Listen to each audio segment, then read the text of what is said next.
और बड़ी खबर चमोली से आ रही है। 24 घंटे से बंद है बद्रीनाथ हाईवे। पैका पुल के पास बंद है हाईवे। कल सुबह 11 बजे मार्ग खुलने की उम्मीद है। यात्रियों को जोशीमठ में रोका गया है। मार्ग खुलने के बाद फिर से शुरू होगी बद्रीनाथ और हेमकुंड साहिब की यात्रा। ये बड़ी खबर इस वक्त हम आपको बता रहे हैं। 24 घंटे से बंद है बद्रीनाथ हाईवे।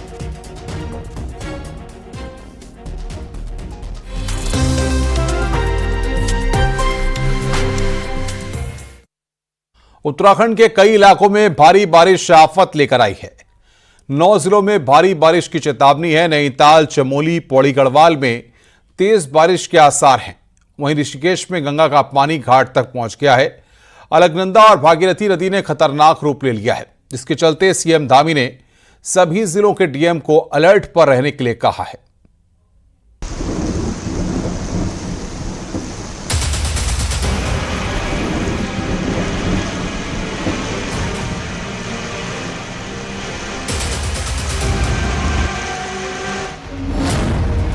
मॉनसून आते ही चारों तरफ जल प्रलय की तस्वीरें आनी शुरू हो गई। क्या पहाड़ी राज्य, क्या मैदानी इलाके, हर जगह पानी के प्रहार से कोहराम मचा है। पहाड़ों पर जमीन खिसकने से तबाही आ रही है, तो मैदानी इलाके सैलाब की चपेट में आ चुके हैं। यूपी के 20 शहरों में भारी बारिश की चेतावनी दी गई है, तो पहाड़ी सूबे उत्तराखंड के 9 जिलों पर संकट के बादल मंडरा रहे हैं। छोटे से पहाड़ी सूबे उत्तराखंड में बारिश की शुरुआत से हाहाकार मचा है। नदियां उफान पर हैं, रास्ते जैम हो गए हैं, पुल टूट रहे हैं। उत्तराखंड के मैदानी इलाकों में बेशुमार बारिश से हाय तौबा मची है। इस बीच हल्द्वानी से रोंगटे खड़े कर देने वाली तस्वीरें सामने आईं। अचानक हुई बारिश के बाद पहाड़ों से सैलाब उतर गया था। इस बात से बेपरवाह मोटरसाइकिल पर सवार 2 लोग इस सैलाब को पार करने की कोशिश करने लगे। इस मंजर को देखने वाले दहल गए थे। पलक झपकते ही ये मोटरसाइकिल सवार उफनती धारा की चपेट में आ गए। पल भर में समूची मोटरसाइकिल समेत दोनों बहने लगे। मौके पर चीख पुकार मच गई। गनीमत इस बात की रही कि दोनों मोटरसाइकिल सवार सैलाब में समाने से बच गए। में सिर्फ गंगा नदी ही नहीं, बल्कि उसकी सहायक नदियां भी उफान पर हैं। उत्तरकाशी में बारिश से भागीरथी नदी तांडव कर रही है। वहीं विष्णुप्रयाग के पास अलकनंदा नदी ने भी रौद्र रूप धारण किया हुआ है। अलकनंदा नदी में लगातार जलस्तर बढ़ रहा है, जो खतरे के निशान पर पहुंचने वाला है। उत्तराखंड में पहाड़ों पर हो रही भारी बारिश का नतीजा यह है कि सारी नदियां उफान पर हैं। हालत ऐसी हो गई है कि रामनगर की कोसी और दबका नदियां अपने पूरे प्रवाह में बह रही हैं। इन नदियों के किनारे रहने वाले लोगों को प्रशासन लगातार वहां से हटा रहा है। उधर पिथौरागढ़ में लगातार हो रही तेज बारिश के कारण कई नदियां उफान पर हैं। भारत नेपाल को बांटने वाली काली नदी चेतावनी का स्तर पार कर चुकी है। वहीं रामगंगा भी चेतावनी के स्तर से ऊपर बह रही है। पहाड़ों के साथ साथ मैदानी इलाकों में बारिश ने त्राहिमाम मचा रखा है। हरिद्वार से कानपुर तक जाने वाली उत्तराखंड गंग नहर को बंद कर दिया गया है। पहाड़ों पर लगातार हो रही बारिश के चलते गंगा नदी में सिल्ट बहकर आ रहा है, जिसकी वजह से भीमगोड़ा बैराज से यूपी सिंचाई विभाग ने गंग नहर का पानी रोक दिया है और बैराज और चैनल गेट पर सिल्ट जमा हो जाने से काफी दिक्कत आ रही है। एहतियातन यूपी सिंचाई विभाग की ओर से कदम उठाया गया है।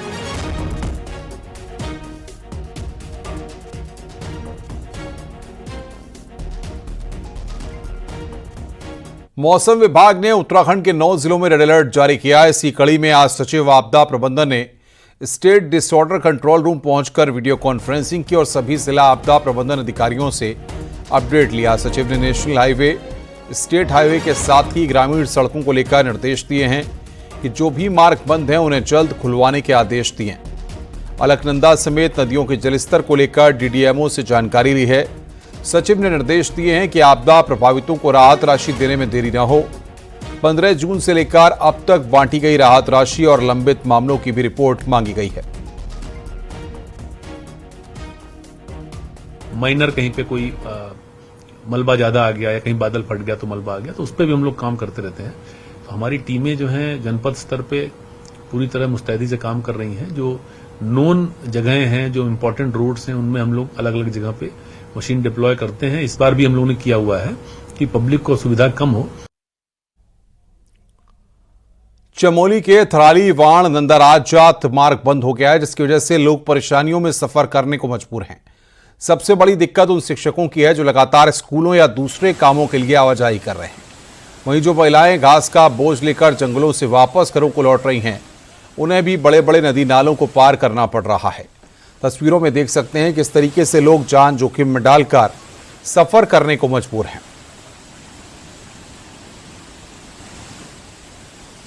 विगत 4 सालों से हमारा ब्रोकोट गदेरा जो है कि हर साल टूटते जा रहा है और यहाँ पर हर बार जो है रोड ब्लॉक होती जा रही है। हम शासन प्रशासन से कई बार गुहार लगा चुके हैं और पीडब्ल्यूडी विभाग को कई बार कह चुके हैं कि यहाँ पे वैली ब्रिज पुल होना चाहिए था। उत्तराखंड के पूर्व मुख्यमंत्री हरीश रावत ने हरिद्वार की बालावली नदी पर बने तटबंध को लेकर चिंता जाहिर की है और तटबंध की मरम्मत कराने पर सवाल उठाया है। वीरेंद्र रावत के साथ हरीश रावत बालावली पहुंचे और टूटे तटबंध का जायजा लिया। हरीश रावत ने कहा कि इस बार बारिश को लेकर जो खबरें सामने आ रही हैं, उसे देखते हुए सरकार को राहत बचाव के काम में तेजी लानी चाहिए।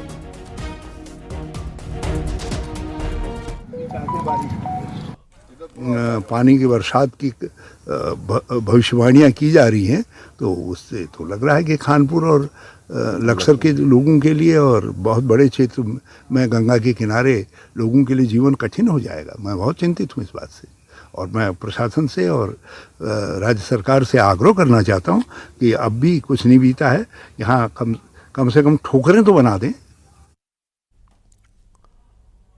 हरिद्वार में देहरादून से अमरोहा जा रही एक कार में आग लग गई। देखते ही देखते कार आग का गोला बन गई। कार सवार ने किसी तरह अपनी जान बचाई है। घटना निजामाबाद नेशनल हाईवे की है। मौके पर पहुंची फायर ब्रिगेड की टीम ने आग पर काबू पाया। आग की वजह से हाईवे पर दोनों ओर जाम लग गया।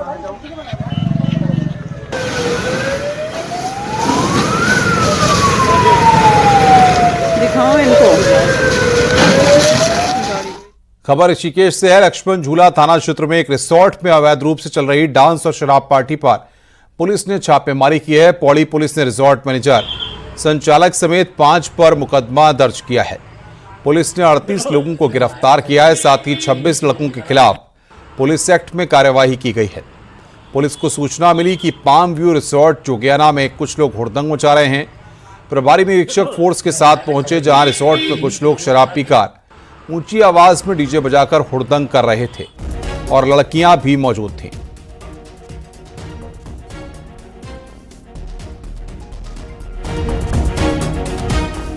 मंगलौर विधानसभा में उपचुनाव को लेकर अब पुलिस प्रशासन भी अलर्ट मोड पर है। पुलिस के जवानों ने आज मंगलौर क्षेत्र में फ्लैग मार्च निकाला और सभी से मतदान करने की अपील की। इस मौके पर कई थाना क्षेत्रों के एसएचओ भी मौजूद रहे। और अभी पूरे एरिया डोमिनेशन की कार्रवाई के दौरान उनके द्वारा मर्यादापूर्ण एवं अनुशासन में रहते हुए एरिया डोमिनेशन की कार्रवाई को अंजाम देने के लिए निर्देशित किया गया। तो स्वतंत्र, निष्पक्ष एवं शांतिपूर्ण चुनाव संपन्न कराने के लिए पुलिस और प्रशासन को अपना सकारात्मक और सक्रिय सहयोग प्रदान करें। हम सभी लोग स्वतंत्र, निष्पक्ष एवं शांतिपूर्ण चुनाव कराने के लिए प्रतिबद्ध हैं। बद्रीनाथ और मंगलौर विधानसभा उपचुनाव के लिए चुनाव प्रचार का शोर सोमवार शाम को थम जाएगा। लिहाजा चुनाव प्रचार के अंतिम कुछ घंटों में बीजेपी और कांग्रेस दोनों ने अपनी पूरी ताकत झोंक दी है।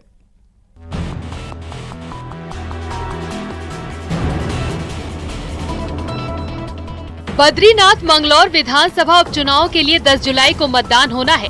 इससे पहले 8 जुलाई को शाम 5 बजे चुनाव प्रचार थम जाएगा। लिहाजा अब अंतिम कुछ घंटों में पार्टियों ने पूरी ताकत झोंक दी है। बीजेपी की ओर से बद्रीनाथ सीट पर मुख्यमंत्री पुष्कर सिंह धामी ने रविवार को मोर्चा संभाल लिया। रविवार को सीएम ने ताबड़तोड़ 3 जगह जनसभाएं कर पार्टी प्रत्याशी के लिए वोट मांगे। तो बीजेपी प्रदेश अध्यक्ष महेंद्र भट्ट और सांसद अनिल बलूनी और चमोली के प्रभारी धन सिंह रावत भी बद्रीनाथ सीट पर डटे हुए हैं। मंगलौर में अगले 2 दिन सांसद त्रिवेंद्र रावत, पूर्व सीएम रमेश पोखरियाल निशंक और संगठन के पदाधिकारी जिम्मा संभाले हुए हैं। जो डिस्ट्रिक्ट हरिद्वार की सीट है, जबरदस्त फाइट में वहाँ के हमारे जो कैंडिडेट हैं वो आ गए हैं। और जो चमोली ज़िले की सीट है उसमें तो पता है ही आपको, लगातार कई सालों से वहाँ पर हमारे माननीय जो इस समय उम्मीदवार हैं वो लड़ते रहे हैं और खूब उत्साह भी लोगों में है। अभी अभी उन्होंने भारतीय जनता पार्टी कुछ दिन पहले ज्वाइन करी थी, आप सब जानते हैं, पहले भी वो रहे हमारे साथ और बहुत अच्छे व्यक्ति हैं। इसलिए ये उम्मीद पाई जा रही है कि 2 की 2 सीटें इस बार हम भारी बहुमत से जीतेंगे। इधर बद्रीनाथ से लौटने के बाद कांग्रेस नेता पूर्व सीएम हरीश रावत, प्रदेश अध्यक्ष करण माहरा ने मंगलौर में डेरा डाल लिया है, तो बद्रीनाथ में पूर्व विधायक गणेश गोदियाल, महिला कांग्रेस की प्रदेश अध्यक्ष ज्योति रौटेला कांग्रेस की ओर से मोर्चा संभाले हुए हैं। लेकिन जनता का मूड कांग्रेस के पक्ष में है और मुझे पूरा भरोसा है कि 10 तारीख को लोग कांग्रेस के पक्ष में मतदान करेंगे।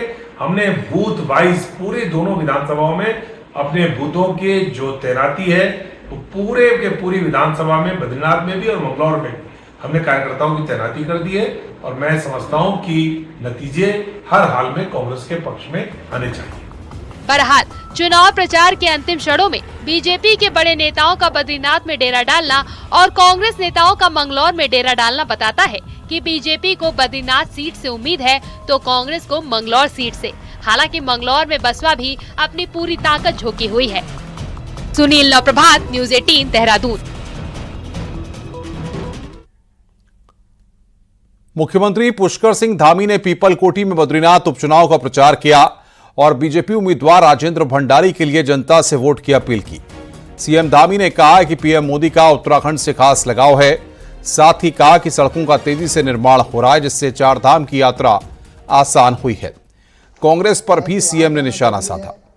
यहाँ की 2 बड़ी दिक्कतें, राज्य से कितना लगाव है, उत्तराखंड देवभूमि से लगाव है, वो यात्रा आने वाले समय में कुछ ही घंटों में पूरी हो जाएगी। केदारनाथ जी जाने के लिए रोपवे का शिलान्यास हो, हेमकुंड साहब जाने के लिए रोपवे का शिलान्यास, उसका शिलान्यास होकर आगे की कार्रवाई चल रही है। ऐसे अनेक काम आज चल रहे हैं। केदारनाथ जी का नवनिर्माण, पुनर्निर्माण हो रहा है। एक कोने से दूसरे कोने को जोड़ने वाली सड़कों का निर्माण हो रहा है। ऐसे अनेक काम आज इस क्षेत्र में हो रहे हैं। इसके साथ साथ जोशीमठ के पुनर्विकास के लिए मास्टर प्लान के तहत 1658 करोड़ रुपए की रिकवरी और रिकंस्ट्रक्शन योजना को भी भारत सरकार ने, आदरणीय मोदी जी ने और आदरणीय गृह मंत्री जी ने मंजूरी दे दी है। सांसद अजय भट्ट ने विपक्ष पर निशाना साधा। अजय भट्ट ने कहा कि संसद में विपक्ष का रोल सही नहीं रहा है, विपक्ष बचकाना और नादान है। अजय भट्ट ने कहा कि विपक्ष हिट एंड रन की थ्योरी पर काम कर रहा है।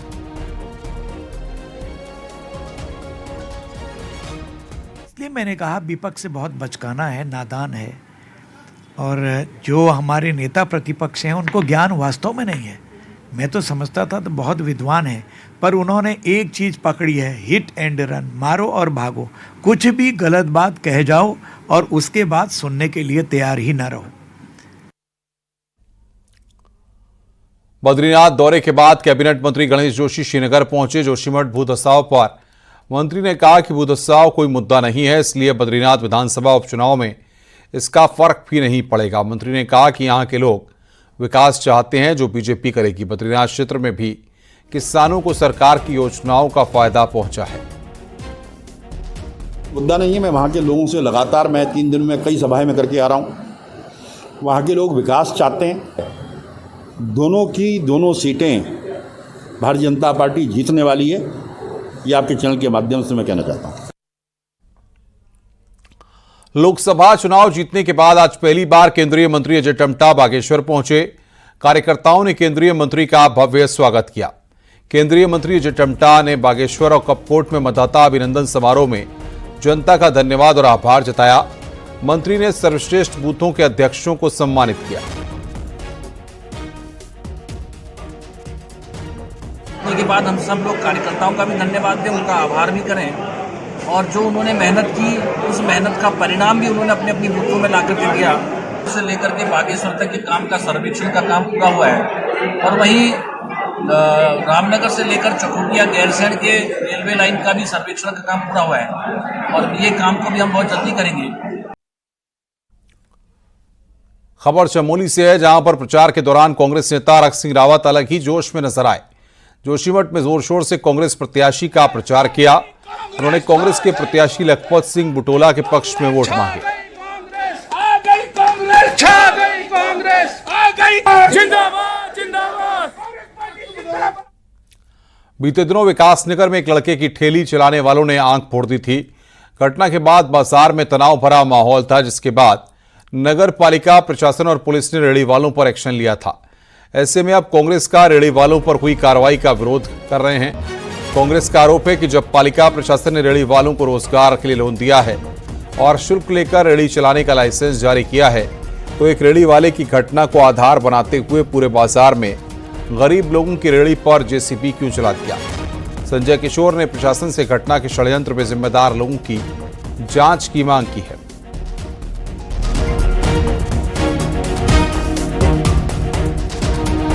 तीन दिन से उनकी ठेलियां जब्त पड़ी थी, किसी की आज मिली, किसी की कल मिली, इस तरीके से उनकी कोई व्यवस्था नहीं है। तो बड़े सोचने का विषय है, उस तरफ सबका ध्यान आकर्षित करने की बात है। दो लोगों के झगड़ों में कार्रवाई सब पे हो रही, ये कौन सा अन्याय है? उस अन्याय के खिलाफ आज हमने यहाँ पर बात करी है। हमने कोतवाल साहब से भी पहले मिले थे कि उनके वास्तविक कारण में जाओ, जो आपस में लड़ रहे हैं उन्हें बंद करो, उन्हें मारो पिटो, उन पर कानूनी कार्रवाई जो हो सकती है सब करो, लेकिन उसके एवज में आप पूरे बाजार को डंडे से हाँक दो तो ये कोई अच्छी बात नहीं है। उत्तरकाशी के बड़कोट में पेयजल संकट के चलते पंपिंग योजना की मांग तेज होती जा रही है। वहीं हिंदू जागृति संगठन के अध्यक्ष की भूख हड़ताल जारी है। स्वामी केशवगिरी महाराज की भूख हड़ताल का आज दूसरा दिन है। केशवगिरी महाराज ने मांग पूरी न होने पर चेतावनी भी दी है। समस्त सभी जनता से भी और सभी का सहयोग भी मिल रहा है और मैं सरकार से कहना चाहूँगा कि जल्दी जाग जाएं और आज दूसरा दिन है और भूख हड़ताल का जल्दी से जल्दी कार्रवाई करें और नहीं तो प्राण जाए पर प्रण नहीं जाएगा। रुद्रप्रयाग में ट्रांसफर को लेकर राजकीय प्राथमिक शिक्षक संघ ने नाराजगी जताई है। मुख्य विकास अधिकारी के ऑफिस में नारेबाजी कर विरोध जताया गया। टीचर्स का आरोप है कि सीडीओ की अध्यक्षता में बनी समिति के मनमाने तरीके से ट्रांसफर किए जा रहे हैं।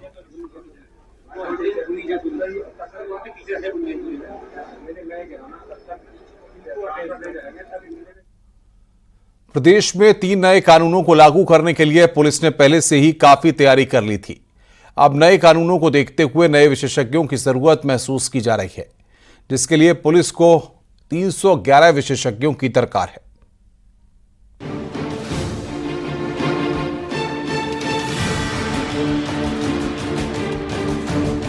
प्रदेश में 3 नए कानूनों को सही से धरातल पर उतारने के लिए पुलिस विभाग ने शासन से 311 पदों की मांग की है। इनमें फॉरेंसिक विशेषज्ञ, साइबर विशेषज्ञ और ड्राफ्ट्समैन के साथ विधिक सलाहकार के पद शामिल हैं। पुलिस नए कानून के तहत एफआईआर दर्ज करने लगी है, लेकिन पुलिस के सामने अब चुनौती है तो घटनाओं के खुलासा करने की, क्योंकि नए कानूनों में साक्ष्य संकलन के लिए डिजिटल एविडेंस पर ज्यादा फोकस किया गया है। साथ ही पुलिस के पास जल्द 7 फॉरेंसिक वैन पहुंचने वाली है, लेकिन इन गाड़ियों के लिए टेक्नीशियन और स्टाफ की कमी दूर करने के लिए अब शासन को प्रस्ताव भेजा है। जो नए कानून जो पास हुए हैं 1 जुलाई से लागू हुए हैं, तो उसमें भारतीय नागरिक सुरक्षा अधिनियम जो है, इसके तहत जो है पुलिस से अपेक्षा की गई कि वो जो है फॉरेंसिक जो कैपेबिलिटीज़ है इसका जो है अधिक से अधिक यूज़ करे। जो क्राइम सीन होता है उस पर जो 7 साल से ऊपर वाले क्राइम है, इसमें जो है फॉरेंसिक टीम से जो है वो अनिवार्य रूप से जो है मौके पे उसका जो फोटोग्राफी, वीडियोग्राफी और अन्य जो है डिजिटल एविडेंस कलेक्ट किया जाना अनिवार्य है। तो इसके लिए पुलिस को ट्रेनिंग भी दी गई है। पुलिस के पास अभी देहरादून और रुद्रपुर में नाम मात्र के फॉरेंसिक लैब और विशेषज्ञ हैं। इनमें अधिकतर काम आउटसोर्स से होता है। अब नए कानूनों को देखते हुए नए विशेषज्ञों की जरूरत महसूस की जा रही है, जिसे देख पुलिस मुख्यालय ने गृह विभाग को इससे संबंधित प्रस्ताव भेजा है। Bureau report, news 18। रामनगर के तराई पश्चिमी वन विभाग में फाटो जोन अब अक्टूबर में ही खुल सकेगा। उत्तराखंड के कई इलाकों में मूसलाधार बारिश लगातार जारी है। वहीं रामनगर के तराई पश्चिमी वन विभाग में फाटो जोन जंगल सफारी घूमने आए पर्यटकों को भी इस बारिश में फंसना पड़ा था। बारिश के कारण जंगल में पानी भरने लगा है, जिसके कारण कई गाड़ियां सड़क पर ही फंस गई थीं, जिनको बारिश कम होने पर वापस बुला लिया गया था। अभी तो प्लान ये है कि इस समय जो हमारा डे विजिट था और नाइट स्टे था वो इसलिए बंद किया गया क्योंकि अंदर रोड्स की हालत बड़ी ख़राब हो गई है और जो मालदन से हमारे फाटो गेट तक जाने वाले रोड विशेषकर वो बहुत ख़राब हालत में है। तो इसलिए उसको रिपेयर करने का और उसको ठीक करने का प्रयास चल रहा है। वो जैसे ही ठीक होगा उसके बाद में खोलेंगे, लेकिन अभी तक तो ये उम्मीद है कि पहले अक्टूबर से हम जो उनको खोलने की स्थिति में होंगे। हरियाली के प्रतीक हरेले पर्व की शुरुआत हो गई है। आज पूरे पहाड़ में विधि विधान से हरेला बोया गया है और आज से ठीक 10 दिन बाद हरेला को काटा जाएगा। आज 5 प्रकार के अनाजों को बोया गया। ये पर्व उत्तराखंड के कुमाऊं मंडल में विशेष रूप से मनाया जाता है। मान्यता है कि हरेला जितना बड़ा होगा कृषि में उतना ही फायदा देखने को मिलेगा। वैसे तो हरेला को हर घर में बोया जाता है, लेकिन कुछ गाँव में सामूहिक रूप से स्थानीय ग्राम देवता के मंदिर में भी हरेला बोई जाती है। का हरेला जितना सुंदर है तो उसकी खेती भी उतनी ही सुंदर होगी। तो आज हमारा ये त्योहार बहुत भव्य रूप में मनाया जाता है। तो हम अपनी संस्कृति को, अपने बच्चों को इस संस्कृति को हस्तांतरण करने के लिए प्रतिवर्ष हरेला पखवाड़ा मनाता है। आज 7 जुलाई को हम लोग यहाँ पर हरेला बो रहे हैं। मसूरी में भगवान जगन्नाथ की रथ यात्रा धूमधाम के साथ निकाली गई। सुंदर रथ पर सजाकर भगवान श्री कृष्ण, भाई बलराम तथा बहन सुभद्रा को शहर की सैर कराई गई। इस दौरान यात्रा रथ को भक्तों ने हाथों से खींचा। रास्ते भर भगवान के जयकारे और झूमते हुए लोगों का जत्था चलता रहा। रथ यात्रा से पहले जगन्नाथ मंदिर में स्नान के बाद गवन जगन्नाथ का अभिषेक किया।